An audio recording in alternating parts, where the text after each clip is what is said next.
But this was this week. Trump abruptly cancels signing of bipartisan bill on affordable housings from the Washington Post by Natalie Allison, Mariana Alfaro, Gerald Dillard, and Theodoric Meyer.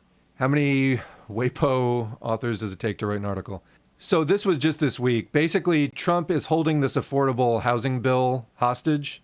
I'm not going to read this whole thing because it's just like a little drive. Basically, the gist of it is Trump was going to sign this bill that has bipartisan support.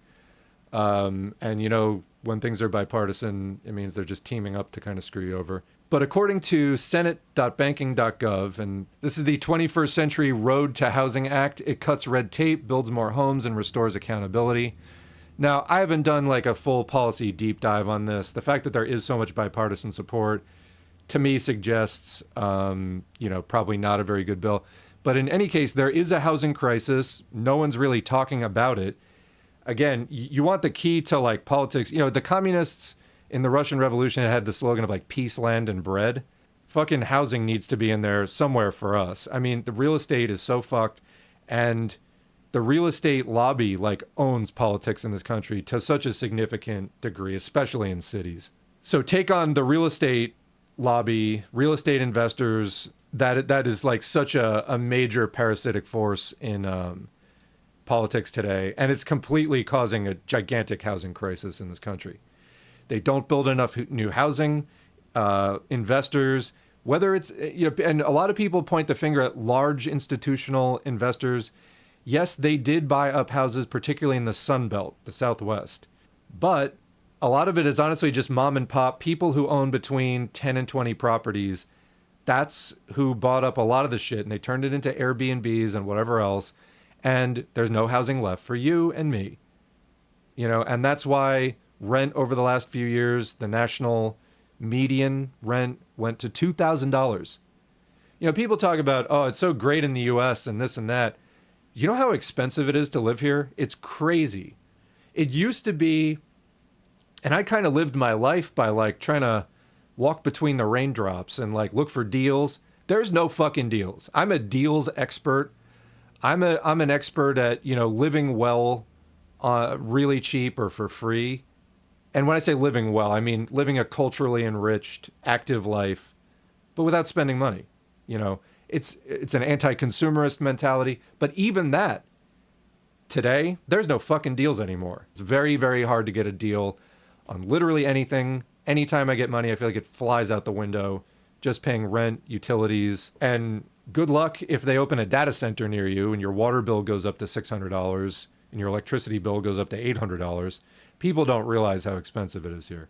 Yes, we have access to a lot of trends, to a lot of gadgets, but the cost of living is crazy. People live under extreme stress, and there's extreme poverty in the United States. People not being able to get dental care, health care. Anyway, so we got this housing crisis. Congress actually did something about it. Again, don't have the policy analysis for you of like how good this is or isn't. But Trump is holding it hostage. He won't sign it until the Congress votes for his stupid like stealing elections bill. So that's where the politics are on the housing crisis right now. So there is a cost of living crisis. Housing is one of your most expensive and most basic needs, and there's a crisis around it. By the way, if people are interested in more about that housing bill, more analysis at bipartisanpolicy.org if you want to see it. It's Inside the Deal, What's in the Final 21st Century Road to Housing Act. Gives you kind of a breakdown of it. So this is where the overall economy is at. We've got like a giant recession indicator flashing, the AI bubble that now everybody's talking about, and we'll talk about in a minute, and a housing crisis, poverty. Speaking of, SNAP, Supplemental Nutrition Assistance. This is food stamps. Last year, Trump's disgusting, quote, big beautiful bill, the triple B, a lot of the provisions in this bill cut welfare in huge ways that people rely on to live because jobs do not pay enough money and or there aren't enough jobs. Some of the provisions took effect immediately last year when this was passed in November. Other parts are just taking effect this month. So there was a big round of people giving to food banks last November. Going to need to do that again because a lot of the additional restrictions are taking effect now, and there's going to be even more welfare cuts into 2027. So to take a quick look at that, and there's videos out there about this. You can watch interviews with people who are affected by this. Are any of you affected by this in the chat? So taking a look at some of the details, this is from Benefits USA. The One Big Beautiful Bill, SNAP Changes 2026, every rule that changed. This is a complete guide to every SNAP rule changed by the One Big Beautiful Bill Act. Work requirements, exemptions, benefit caps, cost sharing, immigration, and timelines. So this is fairly quick. I'll just show you kind of like their breakdown of how this bill made it harder for people to get the help that they need. I mean, and we frame it in capitalism as like help people need on top of their wages. The reality is, again, wages, as I was talking about, they pay for workers to subsist. You know, they pay you just barely enough so you can keep surviving, not to have like a good quality life. Anything on top of that has been fought and struggled for. And this is why the death of the labor movement has been so detrimental. Anyway, you can see here that parts of it took effect immediately November 1st. So there was a homeless exemption. That was exempt previously, now removed. Former foster youth exemption allowed you to get assistance through age 24, removed.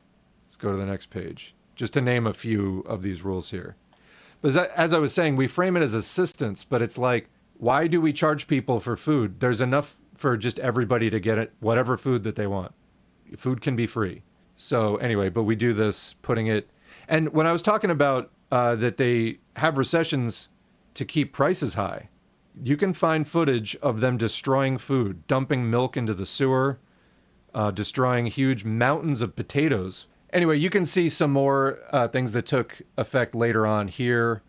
There was area waivers for high unemployment, all waivers terminated, etc. So they're just yanking, and it's like, how much money does this save? It's just more austerity. They now advance some of this in the name of quote unquote combating fraud. That's a lie. They did that under the Tea Party. Some of the states started using this fraud, waste, and abuse thing. Oh, the welfare system has to go. There's too much fraud, waste, and abuse.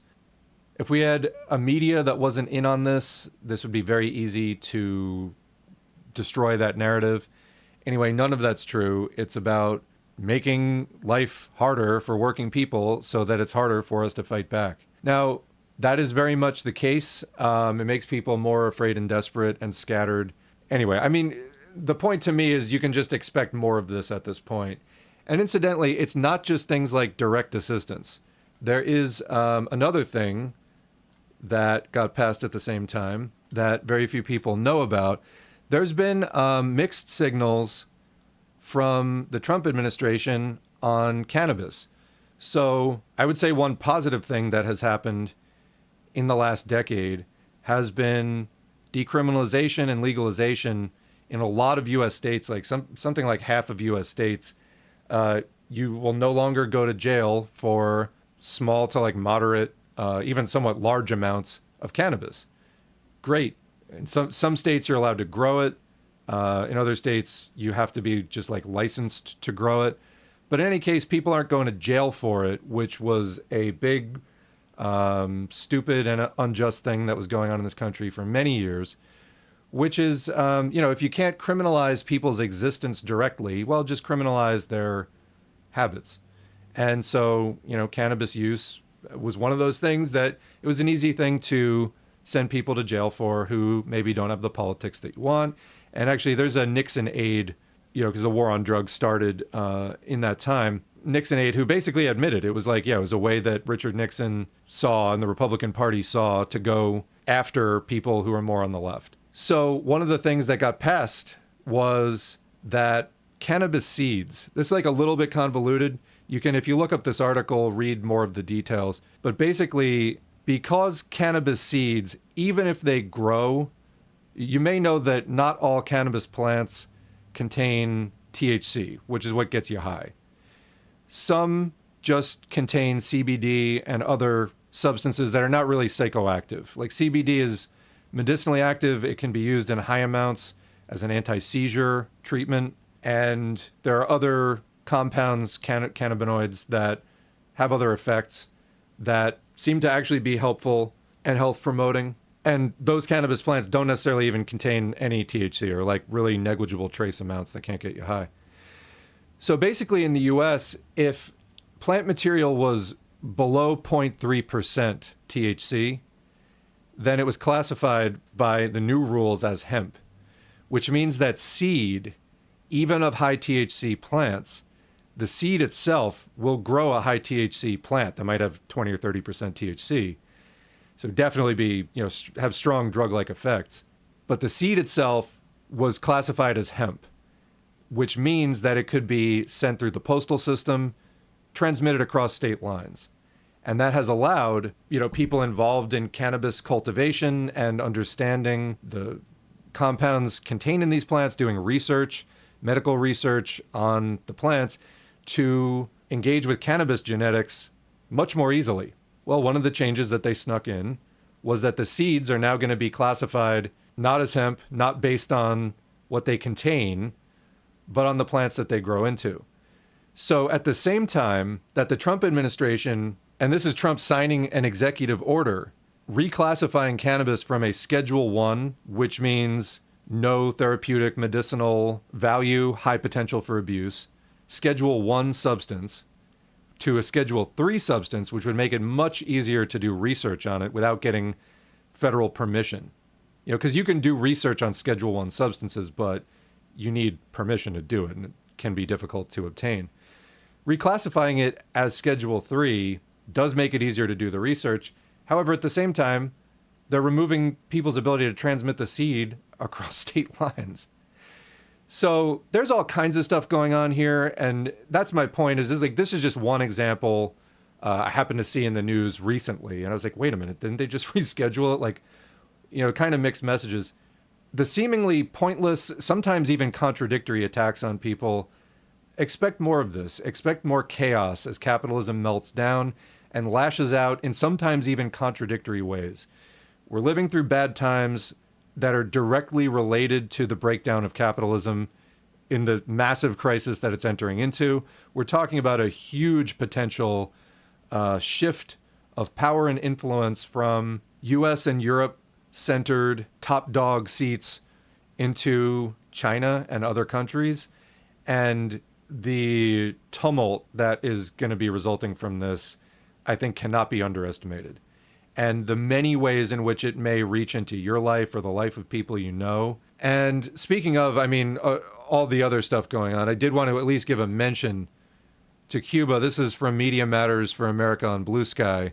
Jesse Waters on Fox News talking about Cuba, quote, "My banking buddy told me that after we topple Castro, we're going to be able to buy 100 acres of pristine Cuban coastline for like 50 G's.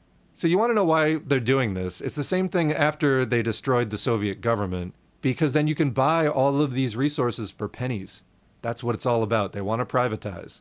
And this is not a story with a happy ending in the short term.